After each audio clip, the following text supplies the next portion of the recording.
اعوذ بالله من الشیطان الرجیم. بسم الله الرحمن الرحیم. ټولو ته د زړه له کومې سلام کوم. السلام علیکم ورحمت الله وبرکاتو. زه د 2-3 ورځې خو کلي ته تللی وم. کلي علاقې خلک د دوی سره د ټولو سره ملول. ډېر وخت نه پس کلي ته تلم نو هغه ضروري و ډېر، او خپل کور او د کور چې څومره فیملی ممبر دي دغه سره هم لیدل.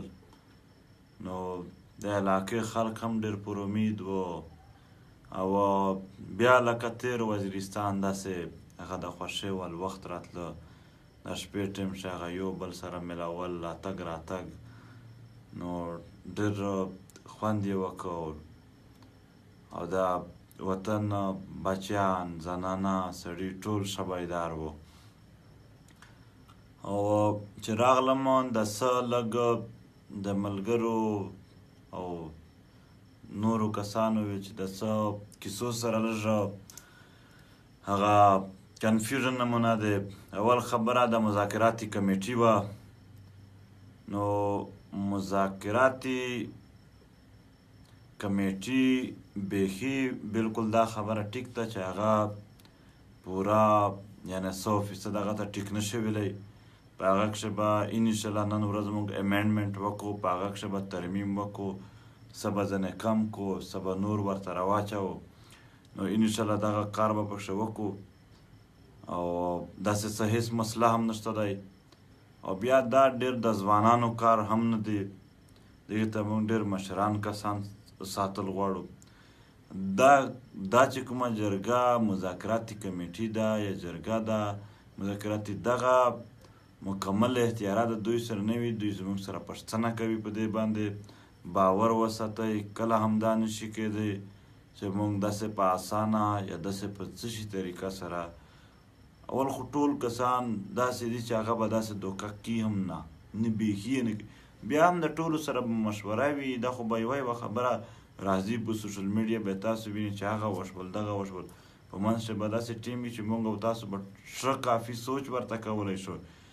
بیخي باور وساتئ. دا کیدی هم نشي چې موږ د دومره غټ تحریک انجام په داسې طریقه وکړو چې په هغه کښې د کام ګټه نه وي. دا بیخي د سوچ نه وباسئ. او څه کیسې دا هم شوي وي. دا زه په ایمان سره درته وایم دا کسان موږ د پارټۍ په بنیاد یو هم نه دی راخستی چې دا د دغې پارټۍ دی. زه په ایمان سره دا خبره خو پوره نشم درته کولی، خو یو داسې کس چې هغې پارټۍ کسانو وویل چې دا زموږ د پارټۍ نه ما ده راخلی، زه نام نشم کولی په دې خبره. موږ ورته چې ولې ته داسې ولې راته وایې، موږ خو ستاسو د پارټۍ په بنیاد نه دی راخستی چې ستا د پارټۍ د لیست ښه دي. موږ په دې بنیادونو نه دی راخستی. څوک مو چې راخستی دي په دې پښتون حالات باندې څوک څومره خبر دي، عقل او فکر یې څومره رسیږي، دلیل یې څومره رسیږي، هغه خلک او چې څه پاتې دي هغه وله راټولوو. نو هغه چې یو ځای کړو هغه به موږ ته خبره جوړوي، ناسته یې ویلړی به هغه داسې وکړي چې په هغې کښې به موږ ته به خبره عقل دلیل لږ پوره راځي چې څومره کوښښ کوي. هغې په بنیاد به موږ خبره ورته کوو چې اوس موږ مزید کوم قسم هغه مخشغه کوو. د پی ټي ایم ټولې فیصلې به انشاءالله هغه که د مذاکراتي کمیټي دی هغې به موږ فیډبیک هر وخت کسو چې کوم ځای شی زموږ نه غلطي کېږي موږ ستاسو تنقید وینو، موږ به خپله اصلاح کوو. دا یو خالص د په منځکه باندې چې کوم عام خلک دي د هغو خلکو تحریک دی، او دا د عامو خلکو د تنقید او د اصلاح د دې ډېر خیال ساتي او همیشه به یې ساتي. او یو بل ټاپک هم روان دی په دغې وخت چې هغه د مرجر او الګ صوبا چې د څه وخت نه روان و.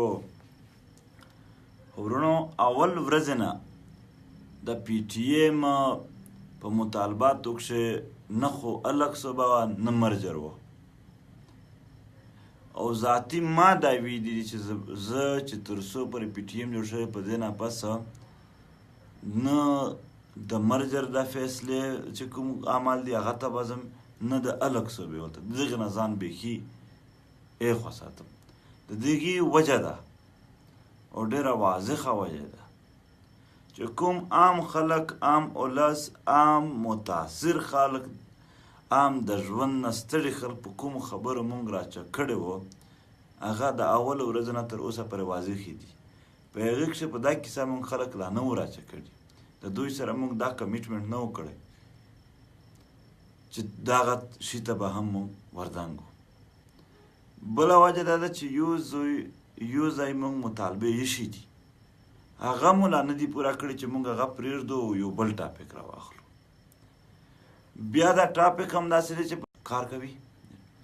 په پښتونخوا کښې په دغې باندې 2 رایې دي. کار کوي نیټ کال را درو 1 منټ صرف آفلاین کوي، صرف یک آغا کا ایرپلین یکا هذه کسی کم زر.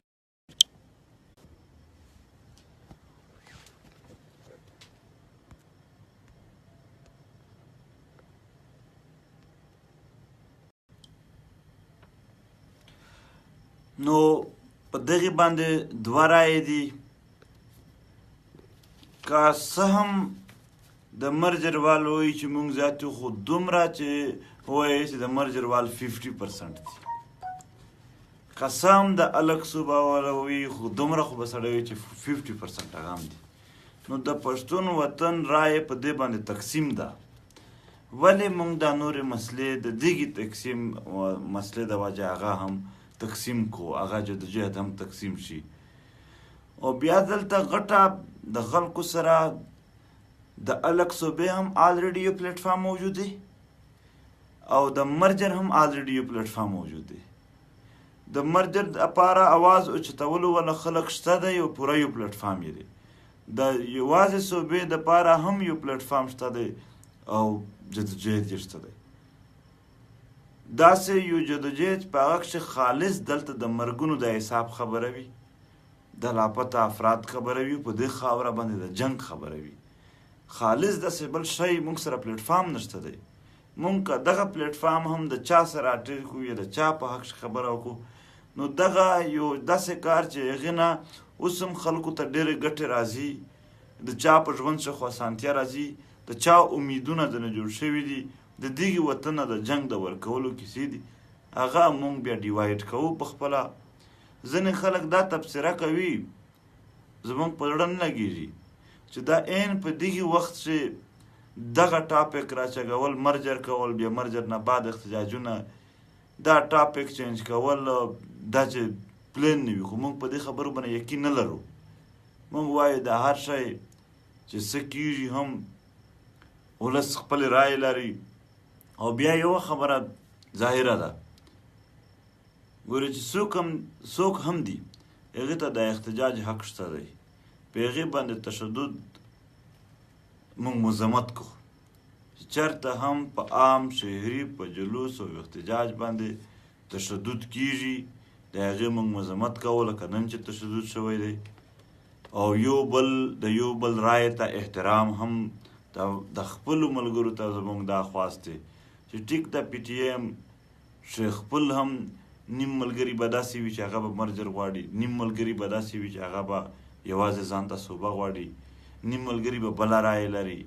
خو مونږ دا وایو چې په خپل منځ کې دوی د یو بل د رایې احترام لري، د یو بل جدوجهد ته د احترام ولري، په یو بل پورې د خندا، د یو بل د سپک ویلل نه، بلکې په دلیل باندې د خبره سره کوي. خو د یو بل چې کله تکلیف رسېږي بیا د ټول محسوس کوي چې ټیک ده په موقف باندې په مطلب په رایې باندې زمانه مختلف دی، خو غیر انساني عمل چې ورسره کیږي بیا زه دای ټول انسانان یو، مسلمان یو، د دې ملک یو، د دې خاورې یو، بیا مې غیر انساني عمل نه دی خوښ چې د ده سره وشي. نو دغه یو اپیل مو ضرور دی. باقي دلته مطالبه کول د خلکو عیني حق دی، هر څوک به خپله کوي. او پی ټي ایم به یعنې دغې صرف په دغې بنیاد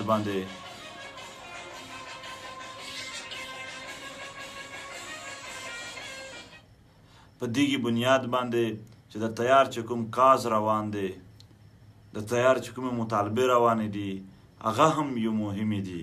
ورونو هغه موږ څنګه پرېږدو؟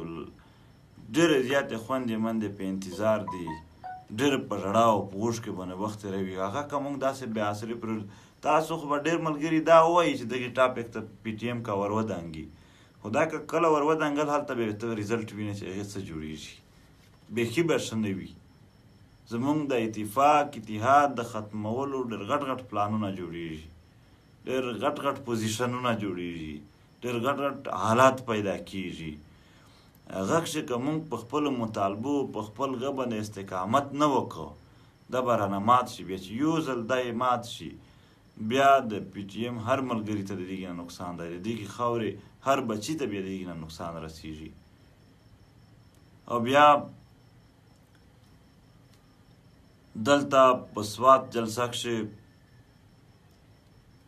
یو کوم ایډوکیټ و رحمت الله جج، هغه کله کله د حالاتو نه تنګ وي او دغه یعنې دماغي حالات بیخي د خراب شي د حالاتو د وجې، نو هغې نه څه نارې شوي وه. خو په ده باندې بیا هغې نه بعد یې وضاحت وکړو، بیا درېیم ځل بیا ویډیو پسې وکړل چې لکه زما دا مطلب نه دی چې د هغه خلکو ته اول په سر زه ذاتي طور باندې اسرائیل ته مرتباد وایم، ځکه چې هغه په فلسطینیانو باندې ظلم کوي. څوک هم چې ظلم کوي د دنیا په کوم ګوټ کې دي، که امریکا دی، که انډیا دی، که اسرائیل دی، موږ د ټولو خلاف یو چې ظلم کوي، موږ ټولو باندې مزمر کوو. خو اول ځان ظاهره خبره چې زه به چې په ما بم راچېږي زه به د هغې خبره اول کوم. نو هغې باندې اف آی آر بیا د هغې شي نه دی درج شوی، اف آی آر بیا په د بل شي وشو. ټیک ده په هغې باندې اف آی آر وشو، تر اوسه پورې موږ څه نه دي ویلي، خو تر اوسه پورې هغه عدالت ته هم نه ورکېږي، صرف دوی په ریمانډ ښه ساتل کېږي. بیا د سره دلته یو بل کس روان و په لاره ابرار نام یو، هېڅ ګناه د هغې نه و، هغه ابرار یې هم تر اوسه پورې نیولی دی. روانور چې 4,500 کسان یې مړه کړي دي، احسان الله احسان دی، دغه به په بنګلو کښې اوسي، بیا قانون نشته، بیا آیین نشته، خو ابرار چې هسې تش په لاره د هغه سره روان و هغه یې بیا ونیو ورسره. نو انشاءالله که زموږ وکیلان هر وخت اغځای ته ورځي، که چېرته په یوه دوه ورځو کښې هغه ابرار رها نه شو، د بل سره هغه انصاف نه وشو. او انصاف څه عجیبه خبره ده، د رحمت الله جج چې کومه کورواله وه ډاکټره، هغې خو څه بد نه وي کړي، هغه یې یو ځل د یو ځای نه بل ځای ته ټرانسفر کړه، هغه ځای نه بیا بل ځای ته ټرانسفر کړه، په یوه هفته کښې 4-5 زره ټرانسفر کړله. نو دغه خلکو د ریاستي آیین او ریاستي ریټ د ځان او ځاني مفادات او انتقام او د خلکو د تنګولو دپاره بیخي جوړ کړی دی. که یو سړي که کړی دی په هغې د اف آی آر درج کړی دی، هغې سره کار ولر. مونږ هم دا وایو چې په مونږ چې چا نه غلطي کېږي، داسې نه ده چې غلطۍ به نه کېږي، غلطۍ چې کېږي مونږ دا وایو چې په آیین چې څومره څه دي هغه ورسره کوه، خو د دروغو په بنیاد په بل یو غلطي یوه ده، په بل بنیاد باندې په هغې باندې اف آی آر کټ کېږي او صرف اتنګول کېږي، هغه د نه وي څه ګناه دی هغې مطابق هغه ورکوه. نو که زر کې نه وشول هغې په باره کښې سپیشل د ابرار خو بیخي څه غلطي هم نه وه، څه طریقه کار به هغه ته هم جوړوه په یوه دوه ورځو کښې، او بیخي په دې خبره باندې هم د عام خلک او هغه هر چا ته پته وه چې هغه به ذهني کله کله بیخي اوټ شو، ذهني خراب و. نو بیا هم موږ د بدو چارو سپورټ خو نه کوو، خو صرف دا وایي چې څومره چا بد کړي بس هغومره دوی دغه په کار ده. بیا د پي ټي ایم چې کوم نور ملګري نیول شي، دوی د وایي چې پولیس والا بیخي موږ صرف شننه بس هلته ادارې ول ناست وي او فوج بل ناست وي، سزا یا بل شی هغه کوي.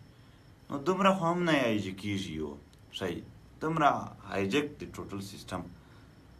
او یو خبره زما هېره شوله، خو دا چې کال راتللو دغه نه رایاده شوله، زما زړه غواړي چې زه د ټولو سره مې کانټیکټ وایي، ټولو ته مې میسیجونه ریپلای کولی، ټولو مې کالونه اټینډ کولی، خو ډېره بخښنه درنه غواړم. زه پیمان سره په دې کښې زه درته هغه ځان راته غږ ښکاري، خو صرف مصروفیات که څه شی وي هم هغه دغه وي چې میټینګ وي یا بل څه خبره وي هغې وجه مصروف وم. څه چې کله هم ویله ومه چې کله هم یعنې ما سره ټایم وي زه کال اټینډ کوم میسج ریپلای هم کوم. چې کله ټایم نه وي سره نو هغه بخښنه درنه غواړم په هغه باندې چې څوک رانه خفه نه شئ. نو الله مو تل آباد لره. او بیا هم چې ستاسو څه کنفیوژن وي څه غه وي موږ به ستاسو زموږ ملګري به ناست وي هغه به ستاسو یو هغه پوسټونه او کمنټونه هر شی به ویایي هغه به ستاسو نظر ګوري بالکل به ستاسو مطابق تحریک وي. الله مو تل آباد لره. بیا هم ستاسو د رایې احترام دی چې کله مو راکړه.